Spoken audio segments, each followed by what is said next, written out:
Hello and welcome to the 42 Rugby Weekly. Gavan Casey here as always, and I'm joined by my friend and colleague with the 42, Murray Kinsella. Murray, how are you? How was your weekend? Yeah, good. Enjoyed the rugby, although some didn't. And yeah, all's well. The sun is out in Dublin, so I'm happy. And Damien Brown, actually, I don't want to do any spoilers, but I'm listening to his podcast, as I said before, and I'm living vicariously through it. And things are looking up. So I'm happy, Gav. How are you? Yeah, I'm good, thanks. I just realised I asked you how your weekend was. I kind of meant your week, but I had a midweek day off, so I kind of feel like it's a Monday or Tuesday for some reason. Good that you're keeping well. Bernard Jackman joins us as well. Bert, how are things in your end? Yeah, great week. Obviously, looking forward to chatting about a few different things, not just match previews and reviews. I saw the itinerary, so let's crack on. Yeah, the itinerary was set in the members rugby WhatsApp group, as it tends to be. Members.the42.ie if you want to support the 42's independent sports journalism, and also if you want to join that group and kind of set the agenda for this podcast. And today's episode will be centered largely around punditry, because we've done enough whinging in the last couple of weeks, and in fairness to Bernard, we want to give him a break from fielding calls from the IRFU in his role as podcast secretary. So we're going to chat about punditry today and look inward and complain about our own. The broadcasting authority will have to be after today. Or the producers I work with. Yeah. Okay. Stay in trouble. Hopefully the BAI will give Murray or myself a ring, that might be our remit. So we're going to chat about punditry, generally speaking. We've loads of questions from the group and talk to the two lads who are fairly well placed, I think, to get into the nuts and bolts of it, having worked with, 3-4 broadcasters between you over the last 3 or 4 years, more. So we'll do that. We're going to look back on the Champions Cup final and maybe look ahead as well a little bit for what's to come for those two French teams, because obviously the game has been covered in great detail since. Quick look ahead as well to the Rainbow Cup towards the end of the show. Let's plough on though and look back on that Toulouse victory in the end, Murray, and you and Owen Toulon analysed it on Monday, 4 members. And even when the three of us on this podcast were chatting in the middle of the game, there were junctures in the game where La Rochelle probably blew opportunities, and it really did give you a sense of narrative almost and a feeling of inevitability that they would rue those chances, and it would be a case of what might have been for them. And despite their best efforts towards the end to actually turn that on its head a little bit, that's kind of how it transpired in the end, just frustrating moments from their point of view, and credit to Toulouse for fending off that little fight back at the end, because it looked like they were about to turn the screw. It was a nervy ending for sure. When Roman Ogara is running around with the ball in his 22, you're thinking, what is going on here? And La Rochelle still, I think, looking back on it, even with the red card, will have huge regrets about how they lost. As you say, absolutely, that period from 12 to 26 minutes, just before the red card, they're camped down the line for a long period. Toulouse keep making errors to let them back in. It's a knock-on in the air from Ntamack that initially gives them the access.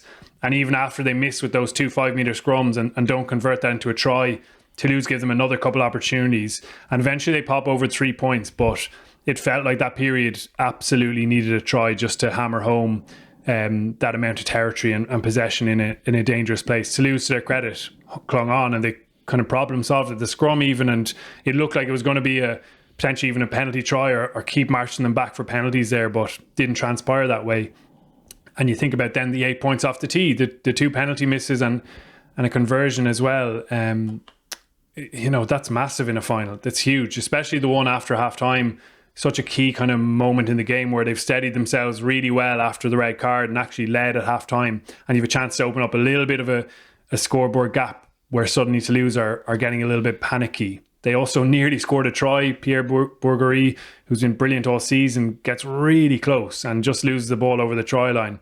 Again, they score there and it's a very different game. So even with the red card, there was real opportunity there for them to win it. Toulouse absolutely deserve credit for especially that brilliant winning try, which it was. I know they scored another pen after that, but it was a lovely flowing move.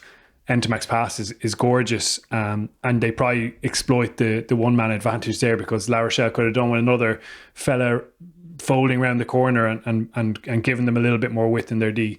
And Toulouse had those moments, didn't they? They had all the attacking, I suppose, spark. Even in the first minute, they make a lovely line break off a starter play from the line out 2 phases, and and Richie Arnold puts Francois Crowe away for a big line break, but unfortunately knocked that on. There was one down the left-hand side where where Barlow has to make a brilliant tackle in a 2-on-1 situation just to prevent them from breaching the line. Obviously, Colby goes very close. Incredible tackle from Dumeru.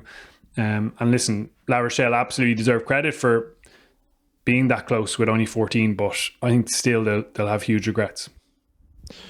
Birch, when we chat about punditry in a minute, it's based, or its origins are a question from one of the members, which is asked with the kind of a critical slant of BT's pundits. But I thought Sam Warburton did a really good job early in that game of identifying a period in the game that La Rochelle would look back on with regret, and it was quite early as well. And he was kind of making the point that we always speak about the last kind of 5-10 minutes as being the key juncture of the game, like the deciding period of the game, but that if you have opportunities to score earlier and you don't take them, it's just as important. It kind of reminds me of the captain's challenge a little bit, where they make a special dispensation for the end of the game, when in reality every minute, every chance is as important. And I guess from your point of view, when you're watching that as a coach, you see those opportunities missed and you understand the psychology of a game and the kind of mental energy of a game. You're probably thinking along similar lines, are you? Yeah, absolutely. And I think La Rochelle definitely didn't settle as quickly as they would have liked. They were making uncharacteristic errors, and I actually think that the red card kind of helped them a little bit in terms of that took the pressure off them, and I thought they responded, brilliantly. And they tightened up as well. Obviously, they played a lot more off 9, and they're very effective when they play direct like that. So, but yeah, I definitely think you could sense. Oh, look, it was an untypically Irish-June start by La Rochelle, and potentially the occasion and the hype and excitement maybe got to them, even though they have plenty of experience. It's just didn't really fire to the level that was expected them. Having said that, I think Rog now, because Jono's leaving, they have a team who have a lot of resilience and mental strength, because they didn't, people who say, red cards ruin games and you can't win with a red card, they actually could have won that game.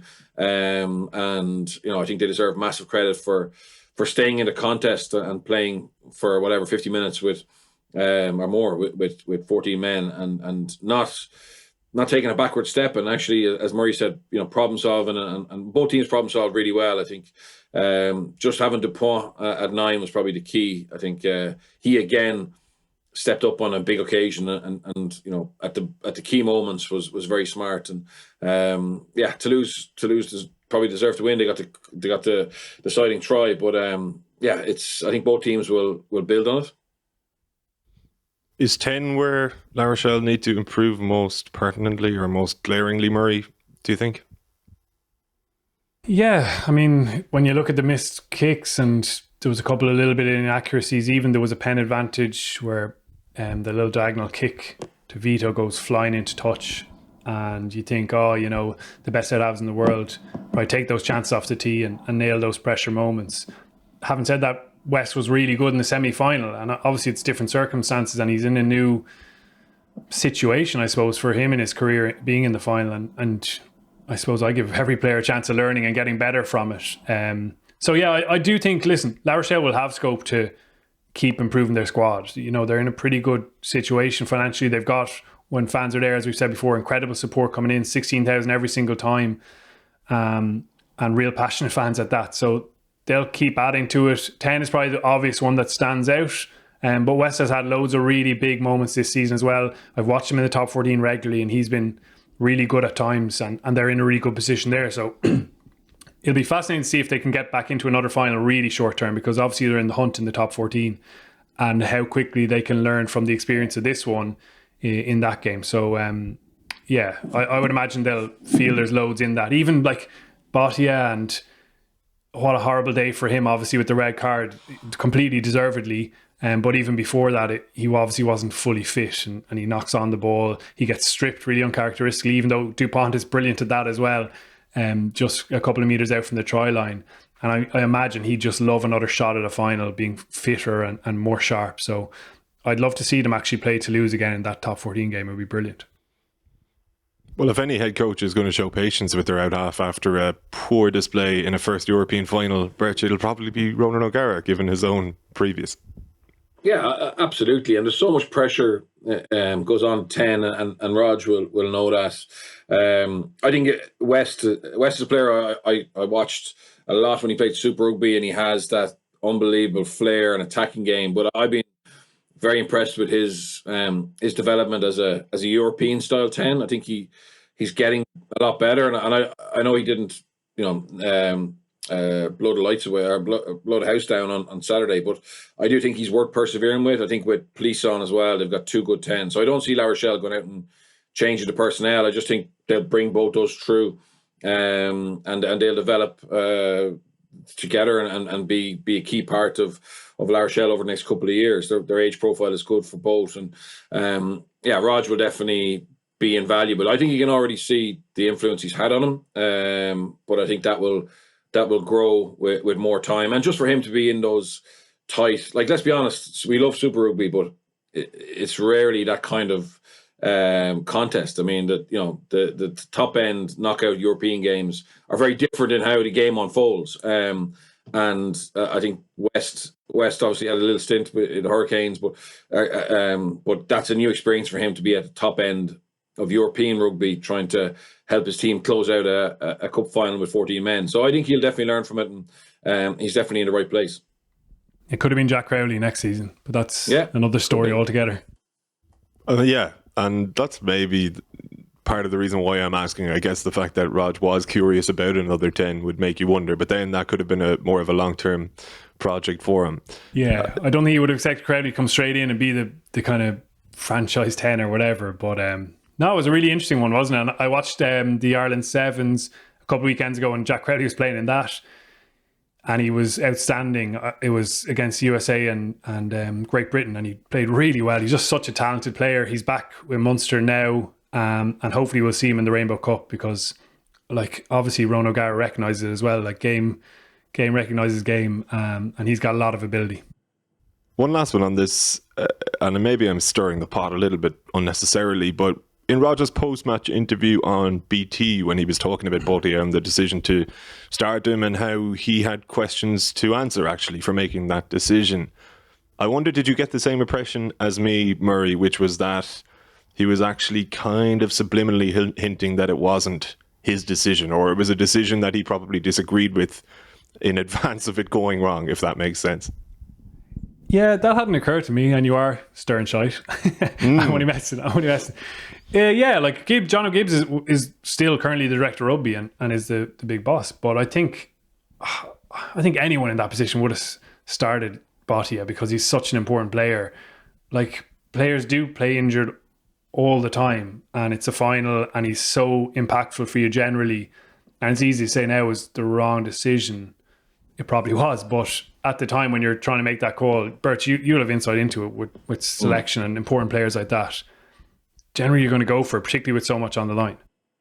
Yeah, and there's things that you can't basically put into numbers, so you can do tests on their speed with the GPS and are they back to full speed, etc.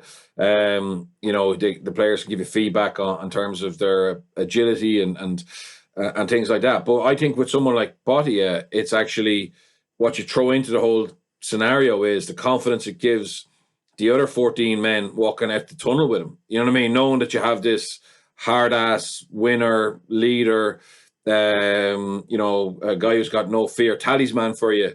So I think that gets into coaches' minds as well. And you make those decisions, and sometimes they work and sometimes they don't. But that's what it's all about. So a certain level of intuition.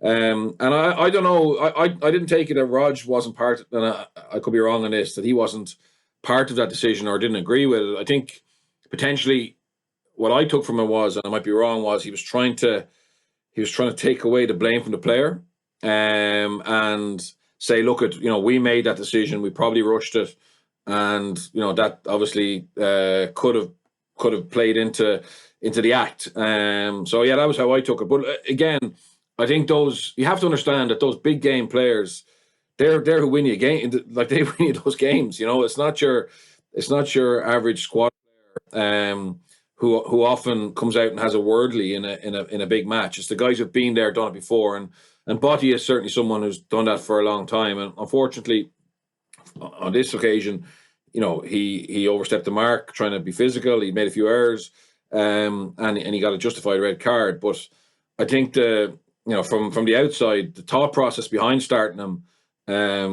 it makes sense. Those guys can come back sometimes from injury with very little prep and just get himself up to speed. So I thought he was trying to look after the player more so than shift the blame onto someone else. But that's my own opinion on it. I don't know the inside out. There was a nice shot as well at half time, just before they kind of go to the break. They're coming down the steps, and Ogara obviously has a lot in his mind, a lot of messages he wants to give to the team who are still on the pitch. But you can see him, he stops, he puts his arm around Bottia, a couple of words in his ears. It looked like he was saying, listen, these things happen, we'll be okay, or whatever it was. And Bottia clearly distraught. Just a nice little touch, and a sign of, I suppose, that man management side that he talks about now an awful lot, that particularly from the Crusaders he took away as being integral. It will be fascinating next season, and a new challenge for him again in his career as he steps up, being the big boss, being the guy with the final call on selection, which, as Bert says, he obviously was part of. That'll be an interesting challenge for him, obviously being the one who makes the final decision, because it's a tricky part of the challenge of being the main guy, is getting that right every time, keeping everyone happy, and keeping the squad taking over. So that's something to look forward to him for as well. The key one is to be able to stay on the field, and also stay close to the players, because when you become the guy who's deciding, we're not going to renew your contract, we're not going to give you the 3-year contract you want, we're going to give you a pay cut, it's very difficult for that player, in my experience, to not associate you with that decision, even though sometimes you're working to a budget, you're working to a changing financial climate. So that's going to be the key, how he organises that part of it. And I've said on the record before, I think that's where Leo and Stuart are very lucky that they have someone like Guy Easterby and Mick Dawson who look after that end of it. And even though I know it's actually crazy, because everybody's involved in that decision. So if I'm given John Doe a contract, and I'm Leinster, it's not Guy Easterby's decision on his own. Everybody's involved in that. Leo and Stuart are involved in that. But sometimes the player or the player's family or whatever seems to think it's the messenger, and that can carry on into training, into games. So that's going to be key for Rog. And even though you can be really close to someone and look after them and show them you care about them, when it comes down to the financial end of it, if it's not the deal they want, they forget about that quite quickly. So I think that'll be the big challenge for him. And I'm sure he's aware of that. And I'm sure La Rochelle will put the support around him to make sure that doesn't become a negative for him, because they're on such a positive role at the moment. It's key they keep that. It's possible as well. I know we said we'd move on from this, but the fact that they lost this final, Murray, I know there's still the top 14 to play for it, but that it makes his job and that ascension a tiny bit easier next season. He won't look at it this way, of course, but if you're going into that role and your side are already European champions, it takes even more effort to try and hang on to that, to retain a European trophy, for example, than it does to win it to begin with. So to have that bit between their teeth and a little bit of a chip on their shoulder based on what happened in this year's final is a nice little couple of % that they might be able to dig into in the latter stages of next year's competition when he is in that role. Absolutely. And again, no one knows it better than Ogara. He was part of that Munster journey where there were plenty of chips on the shoulder by the time they got over the line, and plenty of pain before it, and learning what it takes and what you can't get away with in those circumstances. So absolutely, for me, looking at it, again, all that stuff we've mentioned about the club and their incredible rise really in the last number of years particularly, they're moving in one direction, and it seems pretty clear that we'd be talking about them in semi-finals and finals again very soon. Very soon. There were loads of other instances and incidents in that game, refereeing decisions towards the end or non-decisions. Murray and Owen Toolan dug into it all on Monday for the 42 members if you want to listen back to that one. The question that led us onto the topic of punditry is actually related to this game. Cian Hyland had the question. He said, we talk a lot here about TV rights and favourite commentators, etc., but we're all rugby nerds. Given Birch and Murray are both on TV, this is more a Thursday pod question. But we just had the European final, the showpiece, the competition that almost tore Europe apart, and the host broadcaster have a comms team that describe it as dull and other short words.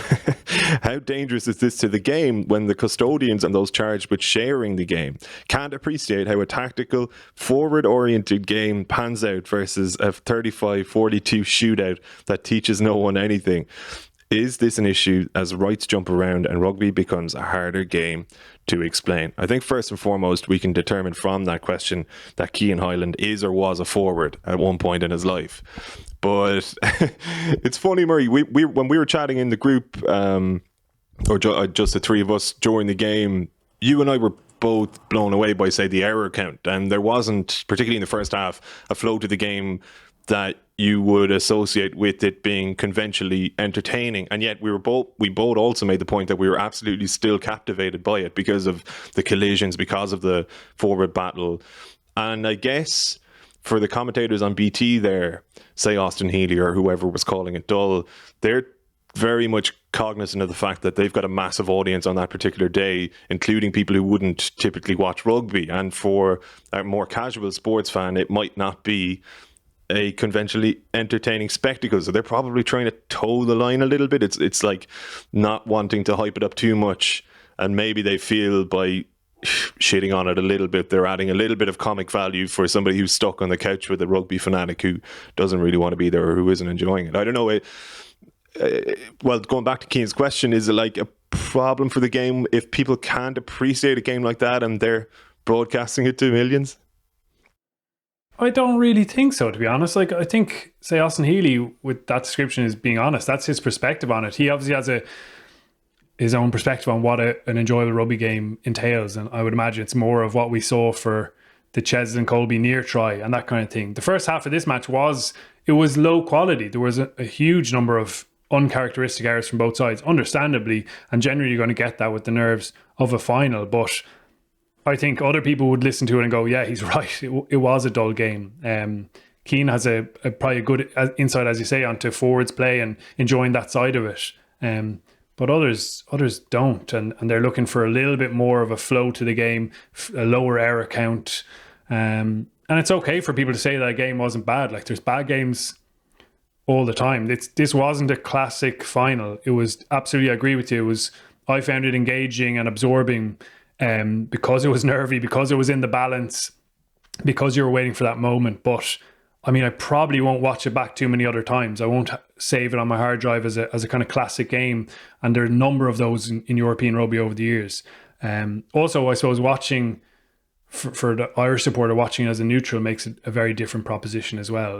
But certainly Austin Healy wasn't the only one that I've spoken to and heard describe it as a kind of dull or not a very exciting game to watch. And I don't think there's an onus on the people who are commentating on it to overstate it or say something they don't believe about a game. That's also going to be frustrating for supporters if you think someone's being false and overhyping something that doesn't quite warrant it. So yeah, I didn't personally have a big issue with them saying that. I think at the time in the game it was a bit stodgy as well, and it hadn't quite clicked. There was a lot of ball out of play time at that moment as well. So yeah, I don't think it's a massive issue really.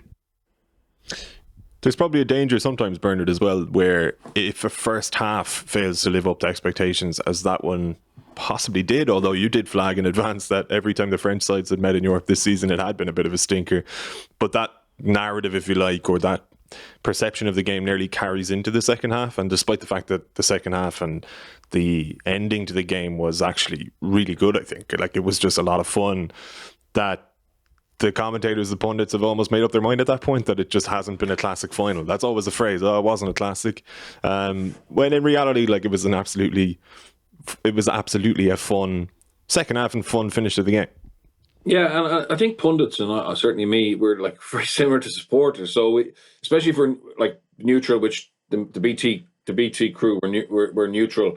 On that final, obviously Drico would have a strong relationship with Rog, etc., but they're not from those clubs. So, I think the first half an hour was poor quality. Then it's a red card, and most of us then think, oh, it's a formality. You know what I mean? Toulouse are going to win this, and we started to verbalise that we're going to have, we know the winner, and it's not, and the quality hasn't been great. And also, I think okay, it was great. There was 10,000 people there, but certainly for me, since we've been back at games commentating in empty stadiums, it's harder to really appreciate the quality of it, because you're not getting carried away with the crowd. The crowds can often make up for poor quality games because the atmosphere is so good, So even a knock on is a big moment because the other team and the other crowd get up on that because they have a set piece or whatever. So I think the game has been exposed more now without crowds or even with 10,000 people than it has been, and I feel sorry. I think I think what I want from pundits is to call it as they see it. So if it's not the greatest game of all time, don't try and sell it as being the greatest game of all time. Just actually, and if Austin Healy, my experience with him, he's not massively into the kind of the game management and the finer dark arts of forwards play. So that's fine. That's his unique insight into the game, and you either agree or disagree with him. Where someone like Sam Warburton is probably less impulsive and more analytical, and that's what he brings. And I think the key is to get a mix of it. So I actually really like BT's coverage, and I know some of the members don't, but personally for me, I do think they do a pretty good job, and I certainly, I enjoy their coverage. And it's not for me. I try and watch the game on its own merits, and make my own mind up whether I enjoyed it or not. And they can add to that, but they very rarely take away from it. You know what I mean? I still will enjoy the game based on the game rather than the punditry. Well, it is worth noting that I think I can speak for all three of us, that we would have had three options on which to, or three channels on which to watch that game, and we all opted for BT. Murray, unless you correct me there. I watched on Virgin because I have the Now TV pass, and there's always a delay. So if you're on Twitter at the same time, it gets a spoil for you. But the Virgin coverage is enjoyable as well. They had Rog on for interviews as well, obviously. So there was good insight there before and after. But I agree. I really like the BT Sport coverage. And I know Austin Healy's a really divisive character, still always has been, and throws out strong opinions even on the commentary. But I think he's an unbelievably good analyst, actually, at the in-game stuff in particular. Like some of the things he picks out live with one viewing, and he gets his Piero, his in-game graphics drawn on unbelievably quickly. And then the next break and play, he'll have it all set up. It's actually unbelievably skillful what he does, and it's impossible to appreciate for those of us who haven't been in that position. But he's got a great eye for that kind of stuff, and I think he gives great insight there. But yeah, he does obviously, and he's well aware of riling people up and causing a bit of debate. But that is also his job. Like often, and here we are after the Champions Cup final, we're discussing the coverage, and part of that is that you disagree with people and that they piss you off sometimes. That is part of it. You don't want to overdo that, but I think Healy actually gets a good balance of offering opinion and being analytical at times as well. Just on that, I think I agree with you, Murray. That's a very difficult skill because I'm not sure how BT do it, but generally what happens is you press a button which mutes your as such as a co-commentator, goes back to the truck, and you call out the analysis. And sometimes I don't even think Healy gets a chance to have a look at it before it comes in so quick before it comes back. So obviously he's got a real trust and relationship with the graphics person. But I do find his ability to pick out a piece of play in game and be able to explain it to the fans is probably unique. I actually haven't seen anyone in rugby do it that quickly and that well. And it's difficult because also you're supposed to be co-common. I know they have two co-coms, but it's a very difficult skill to be able to send back a piece of analysis and then have it prepped and then wait for a break and play and be able to nail it one go live. So I think just the viewers mightn't understand how that works. But yeah, it's definitely not easy. I should stress as well, when I was saying that I watch it on BT, I'd often deviate. I might watch one game on a given weekend on BT and watch the other on Virgin. Like I really like Virgin's coverage as well, and I particularly like Virgin's commentary. I've chose BT this weekend because I kind of heard Warburton was on it, and I find I'm kind of like just tuning into the odd match he does because I think he's getting better and better at it, and I think he has the potential to be a little bit different. He kind of feels like a little bit more of a, it's not fair to say he's more of a cerebral pundit, but you always get the sense he he has a sense of the flow of a game, and it's kind of like an intangible that he's able to track very nicely, you know. Well, I think of the point you made earlier on about being able to contextualize that period of pressure is definitely something he's really good at. Him and Paul O'Connell will be the other one in that bracket who I thought he's a massive loss to punditry now that he's back with Ireland, but he was unbelievably good at hammering home how important a moment was, like say a lost line out or something that sometimes if you're watching casually at home with your mates, you kind of just ignore almost, or don't really you don't really pay attention to it. But they're brilliant at just kind of hammering home that's a really important pressure point that's lifted them out of their 22, and I think that's a really good skill as well. So it definitely takes all different varieties of skills, and the key I found and the thing I've enjoyed about BT is they're actually really good at kind of matching and marrying that. They obviously have two co-commentators, and that's an interesting model as well. I don't know what your experience of that is, Birch, because obviously some it's just a commentator and one co-com, and the one co-com gets all the out of play time, but on BT there's a couple of voices there. It's really interesting.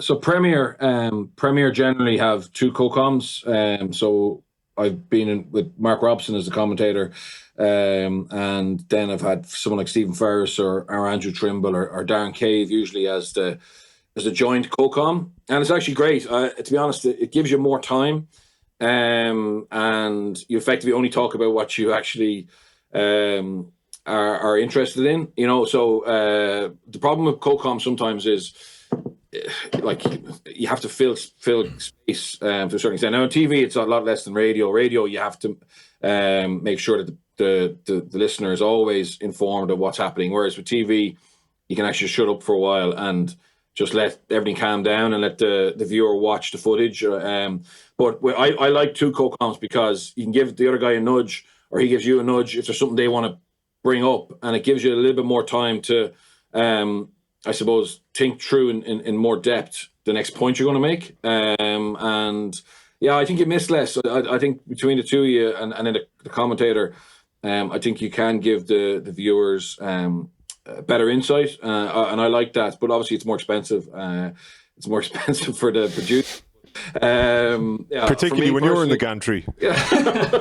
Well, that's only if they're feeding me. That's only if they have to, part of my deal is my lunch and dinner, you know.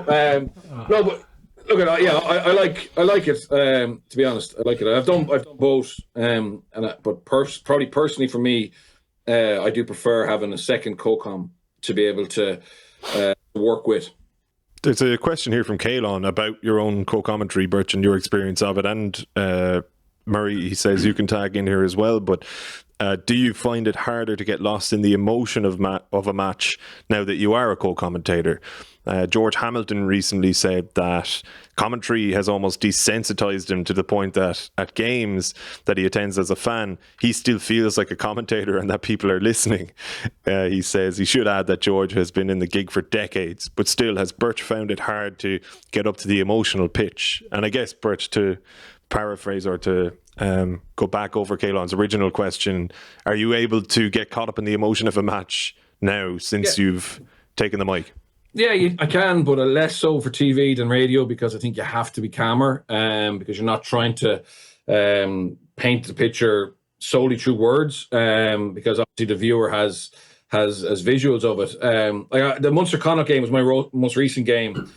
I got a bit of slagging because there was a looked like the Connacht 9 got blocked down, and I kind of let out yes, but I wasn't yes for Munster. It was just yes that there was going to be a bit of exciting play, and you kind of stop yourself. But because for me that was a really interesting game, even though obviously most of the post-match analysis went on to the refereeing.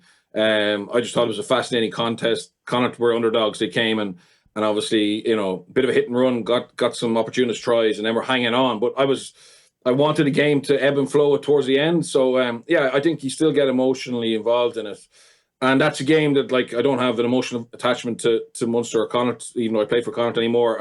I don't have attachment to any of the real four provinces. I'm trying to be as neutral as I can. But I think within a game, if something exciting happens, then it's good for me anyway to express that, you know. But obviously you have to be careful, because then you get criticised for saying you wanted one team to win, which honestly isn't the case. I think when you, like, I'm going to Limerick tomorrow night for for Ayr and Premier, and it's Munster Cardiff. And the most important thing I want is a good game. And a good game for me can be 3-3. Honestly, it's not just about scoring tries and a massive amount of points, but a really good contest for me is what I look forward to.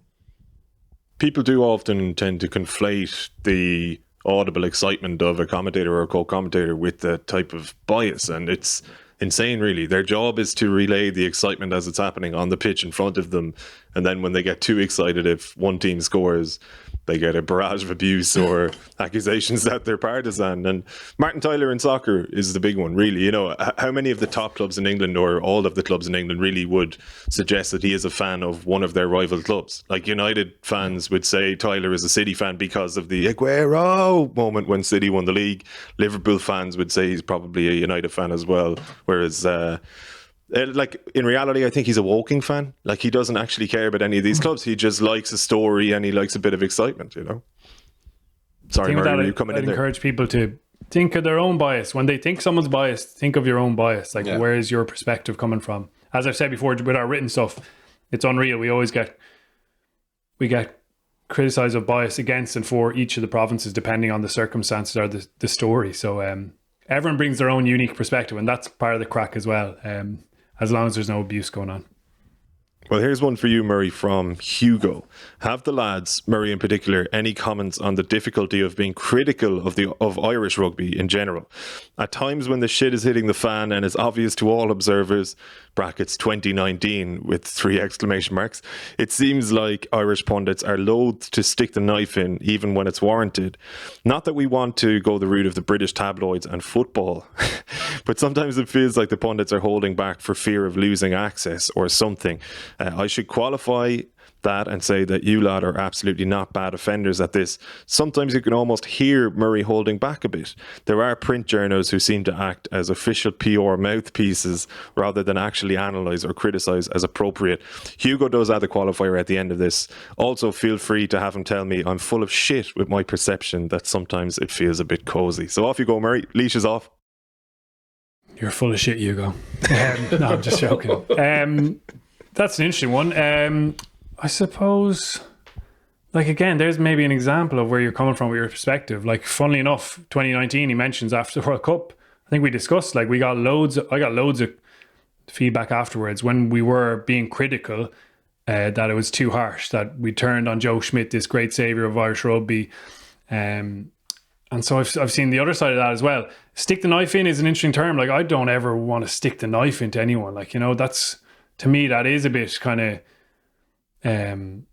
that sounds personal. Like, you know, I think we are critical with fairness, especially on this podcast. I think if Hugo's been listening, which he obviously, I would presume, has been, like the last year with Andy Farrell's team, I think we were pretty critical of their form with the RFU. We've been pretty critical of that in a fair way without ever getting personal. That would be my main thing. Like, I don't know what Hugo's job is, but like, it's not nice being reviewed so publicly. And I know the players develop thick skins and whatever, and it's part and parcel of getting good wages, but it's not very nice when your kind of performance is under such scrutiny publicly.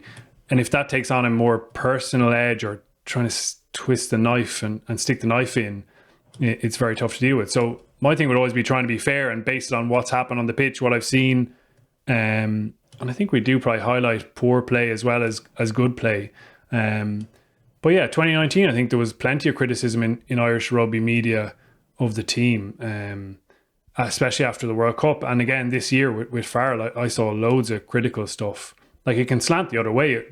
A lot of the things I see online about people who maybe go and tip the balance the other way and are extremely critical and maybe even personal at times, I can see a lot of fans hate that kind of coverage as well. So, yeah, you're trying to be balanced, and I'm always trying to be fair to people. Certainly, I'm trying not to hold back. I don't think I am really, but my personality is not to try and hang anyone out to dry or be personal with it as well. So I can only speak for myself, really.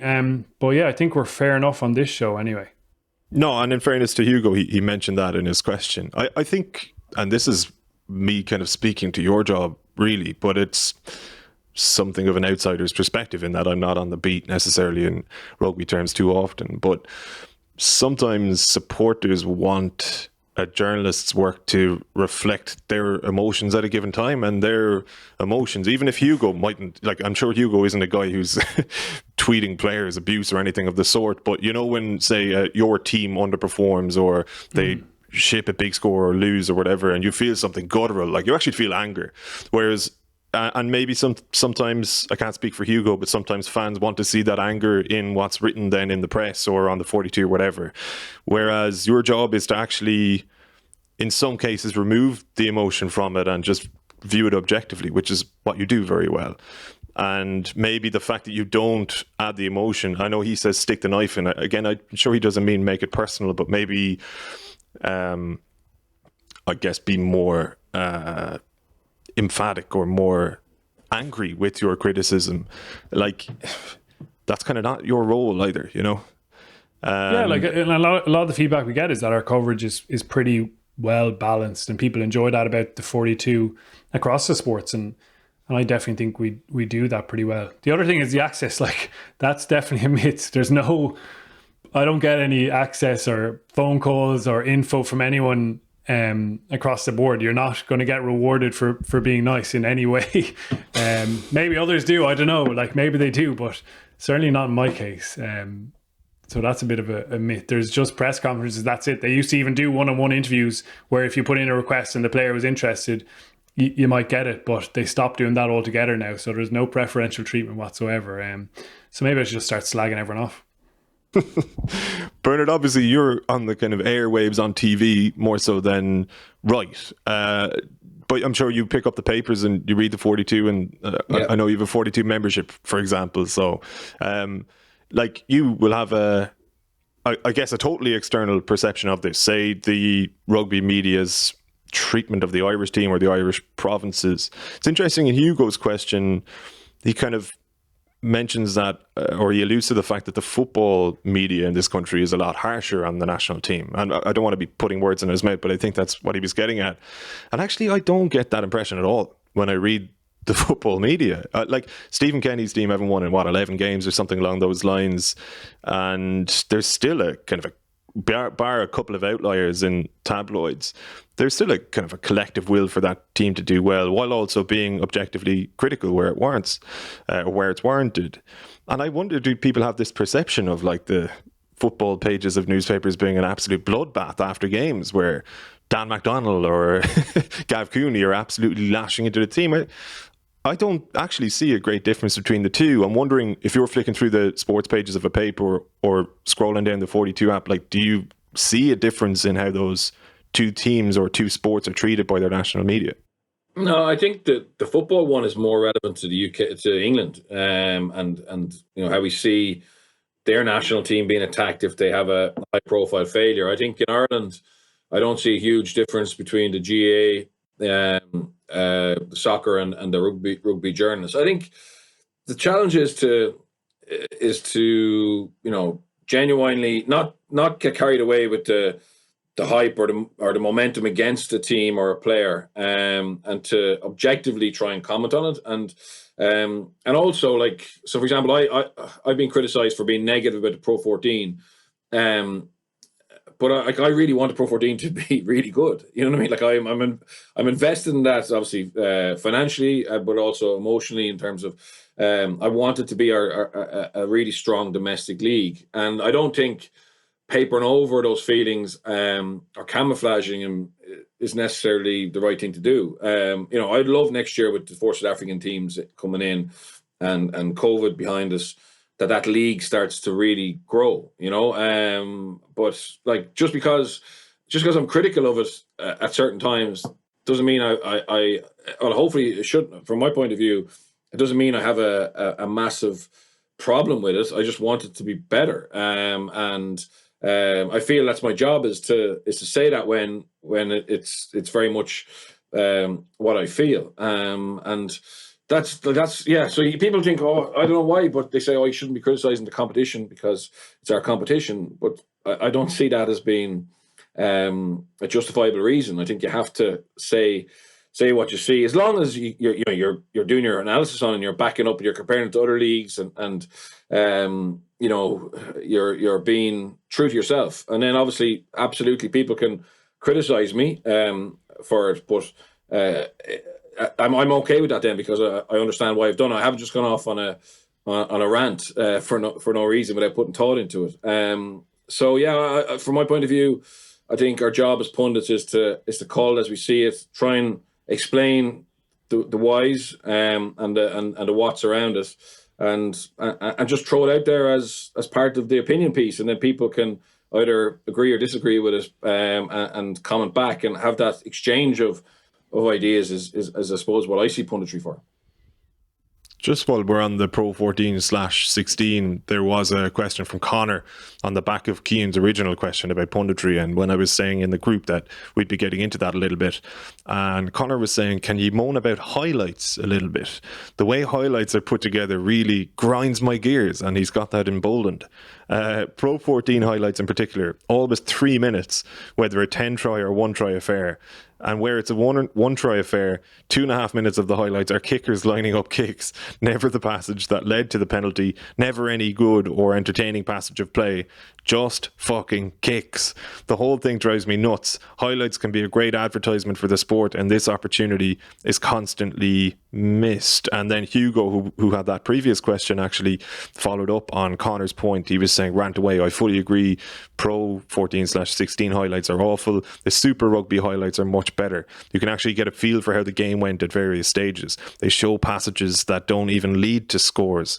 And Ian echoed that as well around the same time as Hugo's message was saying they should take a leaf out of the Super Rugby YouTube highlights, usually about 6 minutes, and the action isn't just limited to tries. It's an interesting thing that they've picked up on. We're talking about trying to actually develop the Pro 14/16. Certainly a way to do that can be with highlights packages that are made available online, and I guess they're onto something there. Why not broaden it out and give a better sense of the games? If we're criticising the quality of this league, then at least show some of the good parts of it. Definitely agree with all that. And I've had similar frustration myself in the past, and that's why I always try and get a full copy of the game to watch back, because the highlights package just isn't going to give you a full picture of it, particularly when, as the message says, it's just penalty after penalty, and you don't even get the actual penalty offence to get an understanding of that side of it. So that side of the game definitely has massive development. Like, it should be easier for fans to, I think, access games after the fact. It shouldn't be as much of an issue that people are using footage to, like, some of the stuff on YouTube now is unreal, and someone like Squid Rugby, who has a massive following, getting videos blocked. And I saw Geraint Davies, who's a Twitter kind of analyst and rugby coach, and he has had stuff blocked frequently from what I can follow on Twitter, which is, again, disappointing, because people definitely learn from and engage with those videos and get a little bit more excited about the rugby at the weekend. But there's this kind of horde mentality for footage of games that have already happened. I can probably understand more if it's going to be a classic and it's going to be sold on a DVD at some stage. But for your kind of standard games from week to week, it doesn't really make a whole lot of sense to me. The people whose duty it is to actually develop the sport are, many of them, I can't speak for all of them, are living in a bygone era as well, Bernard. Like, if you look at America, for example, where the NBA and its president, I think, Adam Silver, basically made the call to have a free-for-all for NBA footage on social media, so that if LeBron or Steph Curry or Kevin Durant or somebody does something unbelievable, somebody can just rip the video and tweet it out and there'll be no repercussions. And they basically grew the game massively, increased ratings over the past 5-6 years by allowing that. Whereas you look at the NFL, which is actually struggling for viewership, you have the problem also of the players being somewhat hidden behind helmets, and they're not quite as easily or readily identifiable. But when people would do that with NFL clips, there'd be almost legal repercussions for it, and like tweets would be ripped down, accounts might even be suspended if you were a repeat offender. I think Twitter were kind of working with the NFL on that. So for people like Squidge, who do an unbelievable job and has more than a cult following now, while you understand, of course, that there are contracts in place for broadcasting rights, there should be an understanding also, equally, that these are people who will do your job for you. He's got, how many followers does he have on social media who are sort of probably 16 to 35, 40? That's a huge demographic, firstly. It's also a key demographic. Let him work away. It's not going to cost you anything, and it'll actually help to put your product on people's phone screens in people's living rooms? Or am I missing the point? No, I didn't realize that had happened in America, but I think it's very smart, and it needs to happen. I mean, you have a load of people now who actually have a deep knowledge of the game, who are actively interested in spending time picking out clips, trying to formalize, tactical and technical ideas and share it for free. And as a sport, whether it's World Rugby or the different organizations, we're putting blockers in place, which sounds mental, because effectively it's a way to grow the game. On the highlights thing, I don't watch any highlights, so I don't know. I got caught signing a player on highlights years ago, and it put me off. But so no, I try, like Murray, I download the game, and I throw it into a bit of software, and I cut it up as I go, just the way I watch the games, and file different things in different places. But so I don't know, but I do know. I don't know from having watched highlights whether they're good or bad, but I do know from coaching players and obviously the generation I coach 16, 17, 18-year-olds upwards. A lot of them do consume their rugby just through highlights. Okay, so they don't understand how you get into the 22 to have that opportunity to throw the offload that everyone looks at, because that kind of stuff doesn't happen or doesn't get shown in highlights videos. So that's the big thing for me, is to be able to coach better by sending players clips that help their understanding of how you get into position to do things that are sexy. And I think that's a challenge for all coaches now, because before, well, certainly for me, 5 Nations on a Saturday, I would have sat down and watched the 2 games and whatever, 3 games over the weekend, 6 Nations, and I would have watched the whole game. Whereas my fear now is that my own son is 12. He'll never watch a full game. He'll just watch whatever comes up on his smartphone. You know what I mean? So, and that has an effect. And I know, speaking to other schools coaches, they've had to adapt how they coach. But again, it's the question that was sent into the members group. The person who sent it obviously wants more than just the penalties and the tries. But I think there has to be that for everybody. So there has to be the people who just want the tries or the offloads or the sidestep or the big hit, and then the people who want to dive a little bit deeper. We should be trying to, I suppose, feed all the different needs that rugby fans, the prospective rugby fans or players have. And I think at the moment we don't. We just it's very generic, and it's very simplified, and it's probably not feeding. Not helping us really grow as quickly as we want. Michael Halpenny sent a host of good questions, but he was wondering as well, for the two of you, maybe start with yourself, Murray, when you're on air, be it on the pitch with a screen or on the panel as you were with for the Munster Connacht game quite recently, how much time would you spend reviewing your own performance after that? Yeah, I would generally have a look back when it's a more frequent thing, like even say with our podcast. At the start I used to listen back, and now I just can't bear listening to my voice anymore.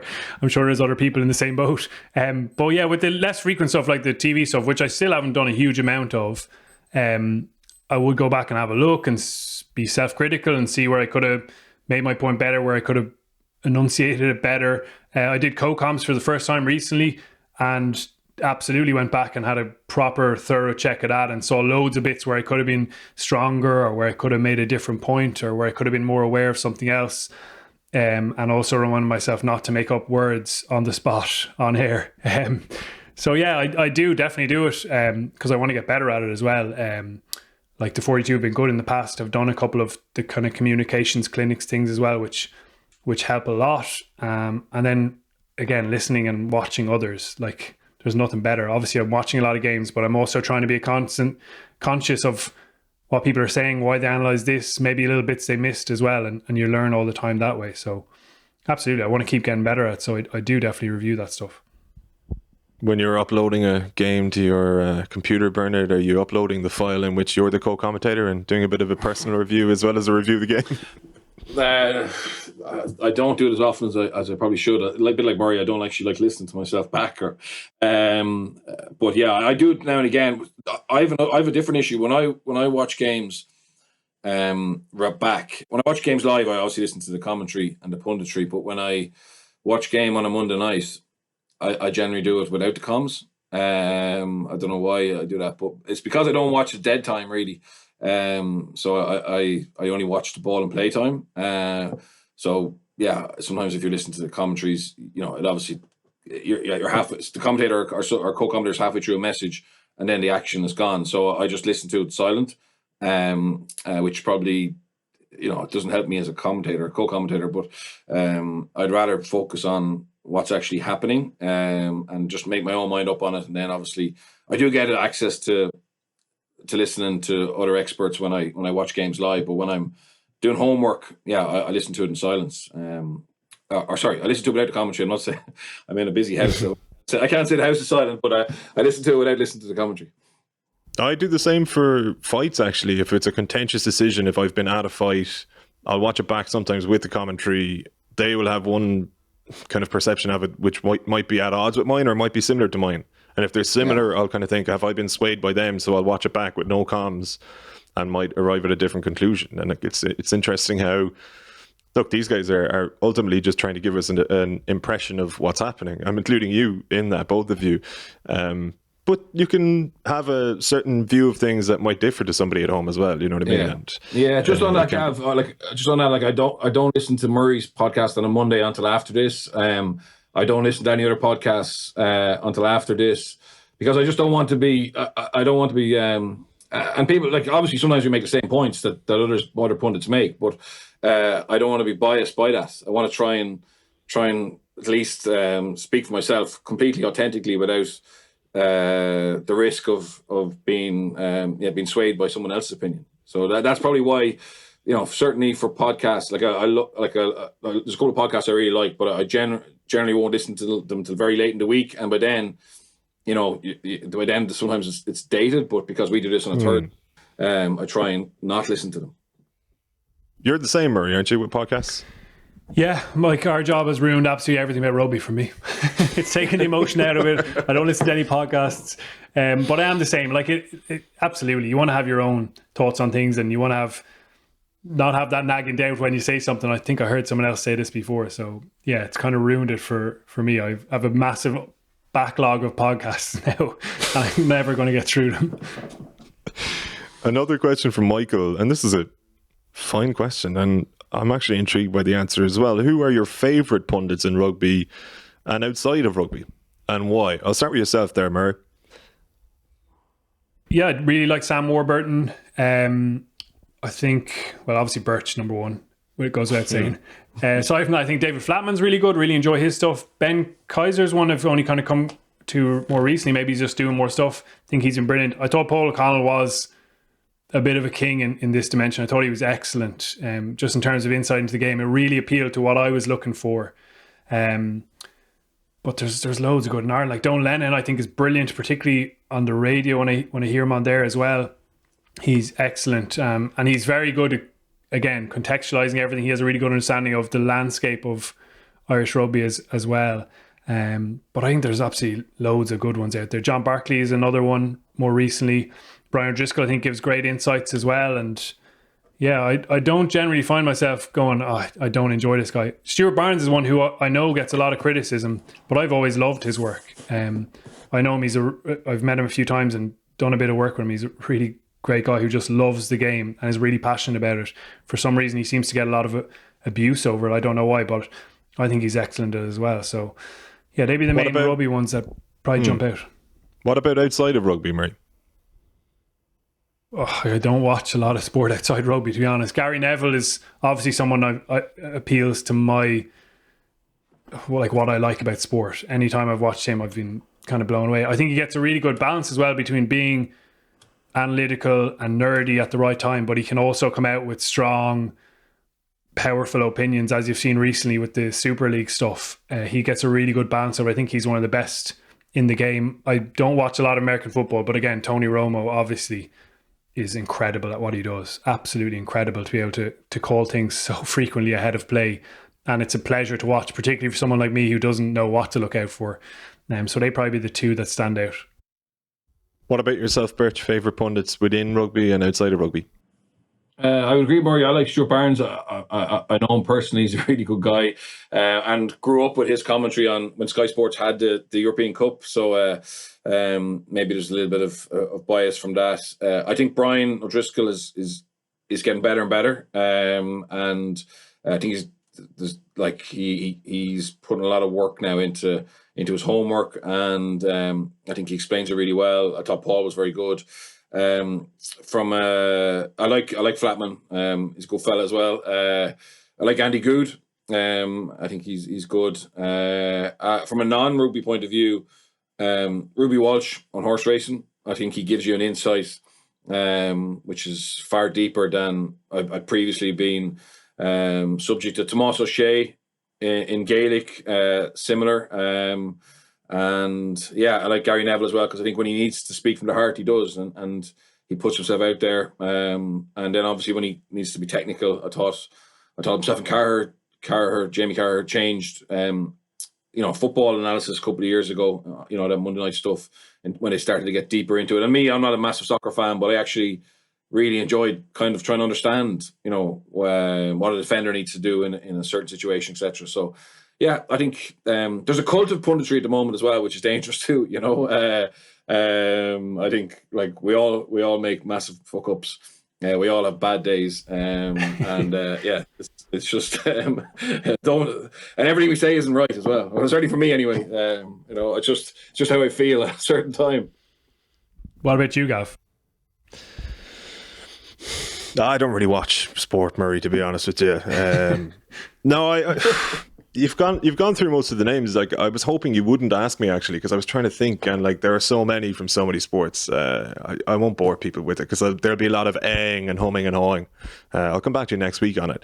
Here's one from Finn O'Boyle. He was following up on Michael's question about your favourite pundits, and he was wondering, are there techniques or tricks that you've seen in other sports that you'd like to see used in rugby, Murray? So I guess little parts of analysis that other sports can do, or even pieces of technology that could apply to rugby. I might be putting you on the spot there with that question. I'm not sure if I said that one to you earlier. Sorry.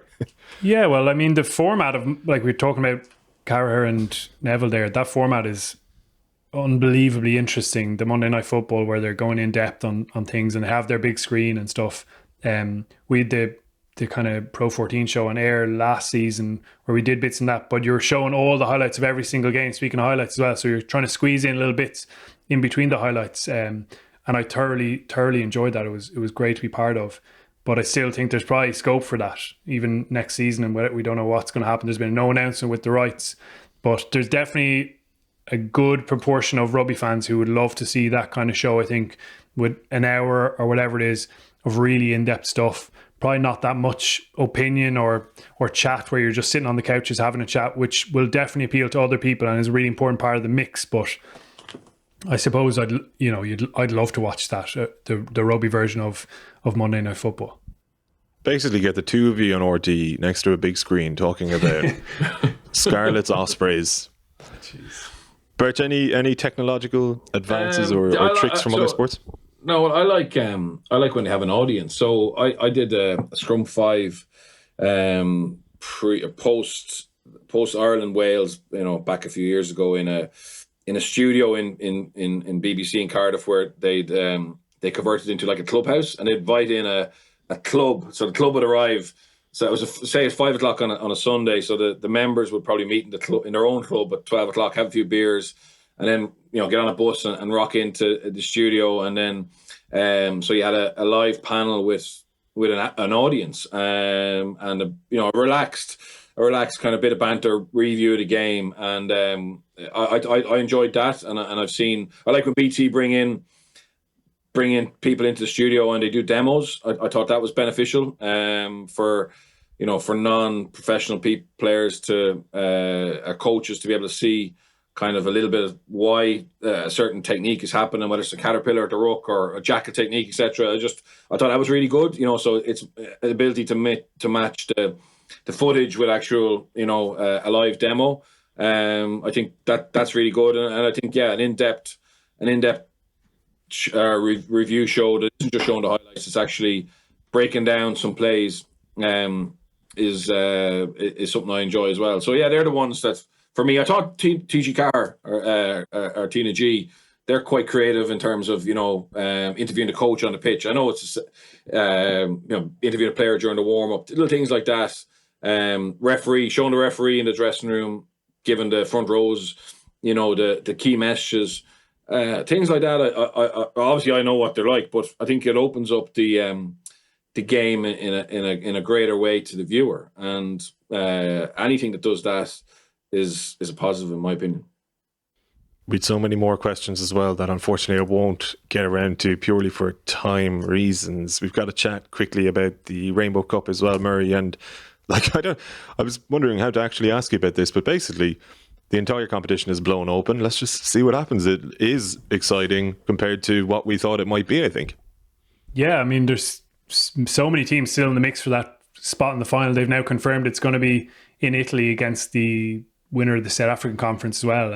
And this weekend there's loads to play for. Munster Cardiff Blues is the Friday game. They're both in the mix. Obviously on Saturday you have Benetton, who are leading at the moment, against Connacht, who are back in the mix after their win in Thomond Park. That's a really juicy fixture, and I know Ulster and Scarlets are out of the running, but they have their own motivations there.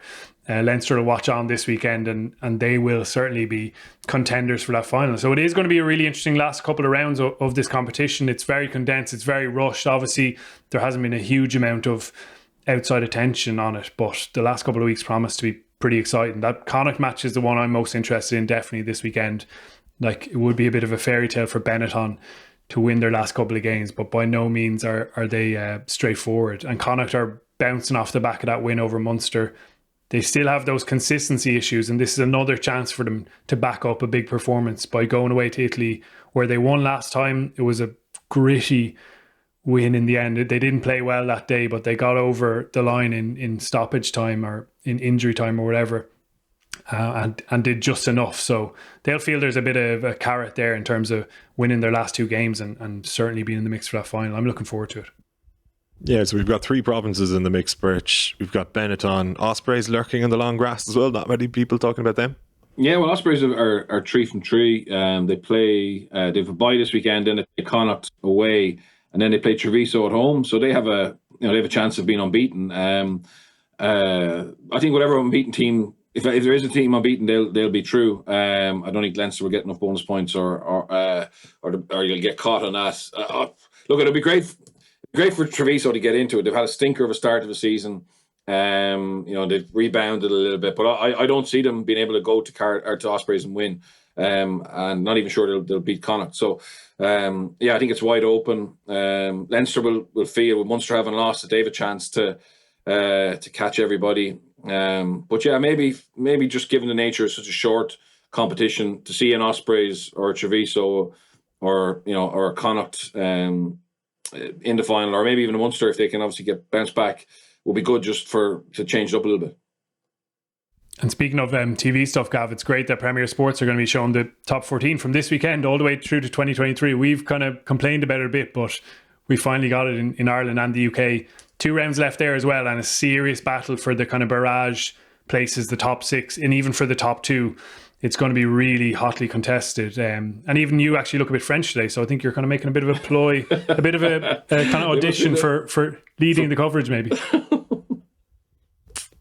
Yeah, I just want to work with Birch as much as humanly possible. I'm just trying to put myself in the shop window, Boys, pleasure as always. Thank you. Birch, merci. Au revoir. A bientôt. Murray, thank you very much. Cheers, Gav. Last little thing, I just want to say thanks to people who got onto us after last week's show. Got some unbelievably interesting emails. It definitely something we'll come back to, but heard from loads of people from East Wall in North Inner City Dublin, Kilkenny, where a club had kind of got going and is no longer, the Kilkenny Normans, all over the country really, and it was great, really good insights. So yeah, keep the messages coming. Murray at the 42 is my email, and I'd love to hear people's opinions on this pod as well.